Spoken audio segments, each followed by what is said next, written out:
Car મિત્રો, જય શ્યારામ, બાપા સીતારામ. મિત્રો, આજે અમે આવી પહોંચ્યા છે વિશ્વ પ્રસિદ્ધ યાત્રાધામ વિશ્વ વંદનીય સંત શ્રી બજરંગદાસ બાપાના વિશ્વના સૌથી મોટામાં મોટા રસોડામાં. અને અત્યારે ગાંઠિયારામની જે પ્રસાદી તૈયાર થઈ રહી છે એની આખી પ્રોસેસ તમને બતાવવાની છે, તો વિડીયો છેલ્લે સુધી જોતા રહેજો. ચેનલમાં નવા હો તો નીચે આપેલા બટનને દબાવી ચેનલને સબસ્ક્રાઈબ પણ કરી દેજો. તો સૌ પ્રથમ અત્યારે મિત્રો અહીંથી આ સરસ મજાનો લોટ લઈ જવામાં આવ્યો હતો અને અહીંયાથી આ સરસ મજાનો મોટો જબર ટાંકો છે. તો ટાંકામાંથી શુદ્ધ એકદમ સરસ મજાનું સિંગ તેલ છે એ લઈ જવામાં આવશે અને એના દ્વારા મિત્રો લોટને બાંધવામાં આવશે. એકદમ શુદ્ધ મિત્રો આ તેલ જોવા મળી રહ્યું છે, સરસ મજાનું. અને આ તમે જોઈ શકો છો તે પ્રમાણે આ સરસ મજાનું મશીન છે. એ મશીનની અંદર મિત્રો અત્યારે લોટ બંધાઈ રહ્યો છે અને આમાં જે કાંઈ માપ છે એમાં અત્યારે આ બંને વડીલો સરસ રીતે મિત્રો આ લોટ બાંધવાની સેવા કરી રહ્યા છે. એ સરસ રીતે મિત્રો મેળવણ કરી અને લોટ બાંધવાની સેવા કરી રહ્યા છે. અને મિત્રો તમે જોઈ શકો છો એ પ્રમાણે આ મશીનમાં લોટ બંધાઈ રહ્યો છે. અને આ તમે મશીનની બાજુમાં જે સરસ મજાના મોટા જબર ટોપ હતા એ જોઈ શકો છો. આ લોટ ભરેલા પહેલો મોટામાં મોટો ટોપ હતો, એમાં લોટ ઠલવે અને ત્યાર પછી આ ટોપ દ્વારા એલાવે મશીનમાં બંધાયા પછી આ અત્યારે આ સરસ રીતે મિત્રો આ મંડળ દ્વારા સરસ રીતે સેવાનું કાર્ય કરવામાં આવી રહ્યું છે. આ ગોળા વાળવામાં આવી રહ્યા છે, તમે જોઈ શકો છો તે પ્રમાણે. એકદમ ચોખ્ખાઈ પૂર્વક એક માખી પણ ચારે બાજુ જોવા નહીં મળે, તમે જોઈ શકો છો તે પ્રમાણે. સરસ રીતે મિત્રો જે બાળકો પણ સેવામાં આવ્યા છે, નાના બાળકથી માંડીને મોટા વડીલ સુધી તમામ આ સેવામાં આવેલા છે આ મંડળમાં. અને આ તે લઈ જઈ અને સીધા જ તે જ્યાં ગાંઠિયા બની રહ્યા છે ત્યાં આ ગોળા છે એને બાળકો દ્વારા ડીશમાં ભરી અને ત્યાં પહોંચાડવામાં આવે છે. અત્યારે તમે જોઈ શકો છો આ ગાંઠિયા બન્યા પછી આ મોટી મોટી ચોકડીઓમાં રાખવામાં આવે છે અને આ એ વ્યવસ્થિત રાખ્યા પછી અને મોટા જબર કોઠાની અંદર સંગ્રહવામાં આવે છે. આ ગાંઠિયારામની પ્રસાદી તૈયાર થઈ ગઈ છે, પરંતુ આને થોડો સમય રહેવા દેવામાં આવે, ત્યાર પછી મિત્રો એને મોટા કોઠારની અંદર રાખવામાં આવતું હોય છે ગાંઠિયારામની પ્રસાદીને. અને ત્યાંથી પાછા મંડળ દ્વારા ડોલું મારફતે કાઉન્ટર સુધી પહોંચાડવામાં આવે અને કાઉન્ટરેથી પાછા જે લાખો યાત્રિકોને પીરસવામાં આવે છે તે મિત્રો આ ગાંઠિયારામ પ્રસાદી છે. મંડળમાં જે સ્વયંસેવકો આવ્યા છે એ પણ એ સેવા કરવાથી એને અલગથી ખૂબ આનંદ થઈ રહ્યો છે. હરખની લાગણી અનુભવાઈ રહી છે, બધાના મોઢા ઉપર આનંદની લાગણી જોવા મળી રહી છે, તમે જોઈ શકો છો તે પ્રમાણે. મિત્રો જુઓ, આજે લોટના મોટા મોટા ગોળા બન્યા પછી આ લાવવામાં આવ્યા હતા અને એને પછી મિત્રો જુઓ આ મશીન છે એના દ્વારા અને સ્વયંસેવકો દ્વારા સીધા સીધે મિત્રો સેવાનું કાર્ય કરવામાં આવી રહ્યું છે. અને આ પણ ખૂબ સારી સેવા કહેવાય, તમે જોઈ શકો છો તે પ્રમાણે. ફૂલ કાળજીપૂર્વક આ ગાંઠિયારામ બની રહ્યા છે, ગાંઠિયારામની પ્રસાદી. અને વ્યવસ્થિત સડી જાય એટલે તરત એને પછી આ એક કાયમ એવી રીતે ઠલવવામાં આવે છે અને પછી કોઠારમાં ભરવામાં આવે છે. બધું તમને એ બતાવવાનું છે, પરંતુ તમે જોઈ શકો છો મિત્રો આ લાખો યાત્રિકોને મિત્રો આ ગાંઠિયારામની પ્રસાદી પીરસવામાં આવતી હોય છે. ગુજરાતમાં સૌથી વધારે કહીને આમ કહે તો ભારતમાં પંગતમાં બેસી અને લાખો યાત્રિકો જે મહાપ્રસાદ લેતા હોય તો માત્ર ને માત્ર બગદાણા ધામમાં જ તે આવું તમને જોવા મળે.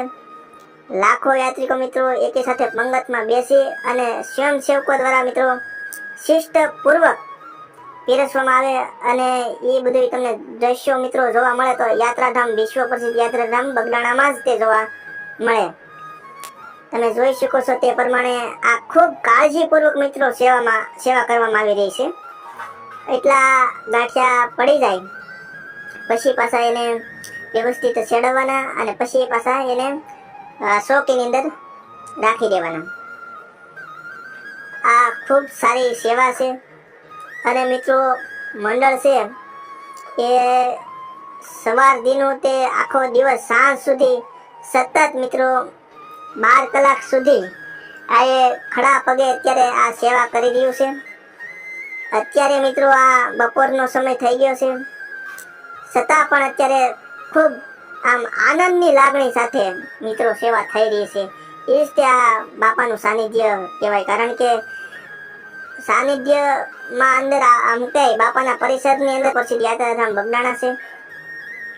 તમે જોઈ શકો છો તે પ્રમાણે એકી સાથે કેટલા બધા ગાંઠિયારામની પ્રસાદી તૈયાર થઈ રહી છે. અને અહીંયાથી હવે સીધી જ તે મોટી ચોકી રાખેલી છે, એમાં અહીંયાથી ઠલવવામાં આવશે. તમે જોઈ શકો છો તે પ્રમાણે એકદમ ચોખ્ખાઈપૂર્વક અને લોટ તેલ બધુંય એકદમ ચોખ્ખું અને ઉત્સાહમાં ઉછી આમ કે ને ક્વોલિટીનું આ હોય છે બાપાના સાનિધ્યમાં. આપણા ઘરે 500 ગ્રામ લાવો હોય ને લોટ તો પણ આવો ન મળે એવો શુદ્ધ લોટ મિત્રો અહીંયા વાપરવામાં આવતો હોય છે ગાંઠિયારામની પ્રસાદી બનાવવામાં. હવે અહીંયાથી મિત્રો આ સ્વયંસેવકો દ્વારા મોટી ચોકી છે ત્યાં થલવે એ પણ તમને બતાવીએ.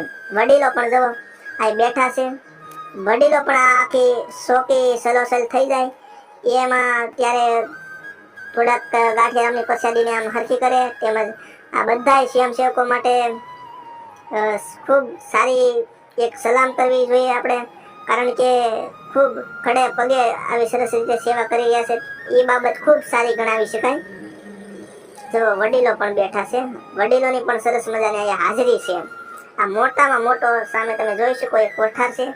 વડીલો પણ બાપા સીતારામ એમ બોલી રહ્યા છે. તો મિત્રો આ જો નાના બાળકો પણ અત્યારે ખૂબ સેવા કરી રહ્યા છે.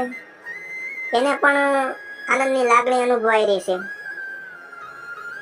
જો કેવી રીતે બંને બાળકો છે પણ તોય તે વડીલોની એને પાછો થોડોક લોટ લઈ અને માપમાં કરી દે છે. તમે જોઈ શકો છો એને પણ ખૂબ આનંદ આવી રહ્યો છે બંનેને. જો વડીલોને પણ ખૂબ એટલે ખૂબ આનંદ આવી રહ્યો છે. જો અહીંયાથી આ બની રહ્યા પછી અહીંયાથી ડીશ ભરવામાં આવે છે અને ડીશ ભરી અને સીધી જ અહીંયા રાખવામાં આવે છે. અહીંયાથી પાછા ગાંઠિયારામની પ્રસાદી તૈયાર થાય એને મોટી ચોકીમાંથી મોટા કોઠારની અંદર ભરવામાં આવશે. એ પણ તમને જો બતાવવાનું છે. હવે તમને બતાવીએ. જો આ સ્વયંસેવકો બીજા આવી ગયા છે, એ પણ ખૂબ સારી સેવા કરી રહ્યા છે. બંને યુવાન મિત્રો છે બે, કે અમે પણ થોડીક આવી સેવા કરીએ તો એને પણ આવી સેવા કરવાનો મોકો મળ્યો ગાંઠિયારામની પ્રસાદી પાડવાનો. એ પણ આનંદની લાગણી બંને અનુભવી રહ્યા છે. જો એને પણ ખૂબ આનંદ આવી રહ્યો છે અને ખૂબ એટલે ખૂબ બંને સરસ રીતે આ સેવાનું કાર્ય કરી રહ્યા છે. એક બંને ધારાથી ઉચકે તો એક સાથે કેટલા બધા ગાંઠિયારામ બહાર નીકળતા હોય છે. તમે જોઈ શકો છો બે વખત ઓલું કરે ત્યારે બહાર નીકળે. જો આ સ્વયંસેવક કહી રહ્યા છે કે ભાઈ અમને ખૂબ આનંદની લાગણી અનુભવાઈ રહી છે. અહીંયા સેવા કરવાનો મોકો મળ્યો એ જ તે અમારા માટે ગર્વની વાત કહેવાય. બાપાના સાનિધ્યમાં મિત્રો લાખો સ્વયંસેવકો છે અને તમને સેવા કરવાનો પણ મોકો મળે એ પણ તમારા માટે ખૂબ ગર્વની વાત કહેવાય. કારણ કે આ કેટલાય તે સ્વયંસેવકો છે આખા ગુજરાતમાંથી, અમદાવાદથી લઈ અને તમામ શહેરમાંથી આયા મિત્રો સેવા કરવા આવતા હોય છે અને અન્ય રાજ્યમાંથી પણ સેવા કરવા આવતા હોય છે બાપાના સાનિધ્યમાં. તમે જોઈ શકો છો. જો આ મોટી ચોકીને પછી આવી રીતે આ મોટા કોઠારની અંદર અત્યારે હલાવવામાં આવી રહ્યા છે ગાંઠિયારામની પ્રસાદી. અને જુઓ અને આ કોઠારમાં જે રાખવામાં આવેલા ગાંઠિયારામની પ્રસાદી પછી ડોલ મારફતે અગાઉ કીધું એ પ્રમાણે મિત્રો કાઉન્ટર સુધી અને કાઉન્ટરેથી પાછું ત્યાં પણ અલગ મંડળ હોય તો એ પણ પછી ત્યાંથી પાછું પીરસતા હોય છે ગાંઠિયારામની પ્રસાદી. તો મિત્રો તમે જોઈ શકો છો આ યુવાન મિત્રને પણ ખૂબ આનંદની લાગણી, વડીલને પણ ખૂબ આનંદની લાગણી અનુભવાઈ રહી છે. તો અંતમાં મિત્રો આવી રીતે બને છે બાપા સીતારામની ગાંઠિયાની પ્રસાદી. વિડીયો ગમ્યો હોય તો લાઈક, સબસ્ક્રાઇબ, શેર કરી દેજો. તો આવા નવા વિડીયો જોવા માટે અમારી ચેનલને સબસ્ક્રાઇબ કરી લેજો. તો મળીએ નવા વિડીયોમાં. ત્યાં સુધી બાપા સીતારામ, જય માતાજી.